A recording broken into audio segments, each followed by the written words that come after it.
তো hello guys, Radhe Radhe. কেমন আছো তোমরা? এখন আমি সকাল সকাল ঘুমায় উঠে গেছি, দেখতেই পেয়েছো। এখন বেটারে কাজে যাব। তো এক ঘড়ি শরীরটা অচড় মচড় করে নিলাম, তারপরে মুখটা ধুয়ে একদম দাঁতনা মাঝে মাঝে চকাচক সাফা করে দিলাম। তারপরে স্নান দান করে এই জামাটা পরে নিলাম আর ঘড়িটা লাগাই দিলাম, একদম ঝাঁকাস হয়ে গেলাম। তারপরে গাড়ির চাবিটা নিয়ে আমি বেরাই গেলাম, এখন কাজে বেরাবো। এই দেখতেই পেয়েছো আমার হায়াবুসাটা। এই তারপরে আমি বেরাই গেছি এখন কাজে। দেখতেই পেয়েছো আমার সঙ্গটা পুরা ফুল স্পিডে গাড়ি চালাইছে, বুঝে গাড়ায় ঢুকে দেবো আজ। তো বললাম তুই ঢুকলে হবে। তারপরে দেখতেই পেয়েছো এখন এক গাড়ি আগে এক গাড়ি এইদিকে আছে। এবার এসে গেলাম, গাড়ি লাগাই দিলাম গাছ তলে, ভোজঘর এসে গেলাম। তারপরে দেখতেই পেয়েছো একদম খাবার দাবার বনে রেডি আছে, একদম চকাচক সব।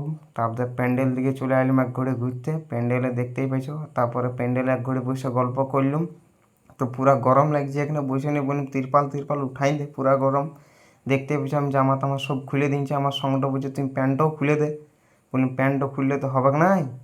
তারপরে দেখতেই পেয়েছো এই ছড়াটা কেমন ডোলের ডাইল হচ্ছে, একদম ডাবুর মুহানে, একদম ছেঁড়া ছেঁড়া ডাইল, পুরা একদম ডাইল ভরে দিলে চাইড়ে। তারপরে আমরা ঘর বেরিয়ে গেলাম, রাত হয়ে গেলো গাইজ আমাদের দমে। তো এখানেই আমার ব্লগ ভিডিওটা খতম করছি। তোমরা কেমন লাগলো কমেন্ট জানাবে, সাবস্ক্রাইব করে দেবে।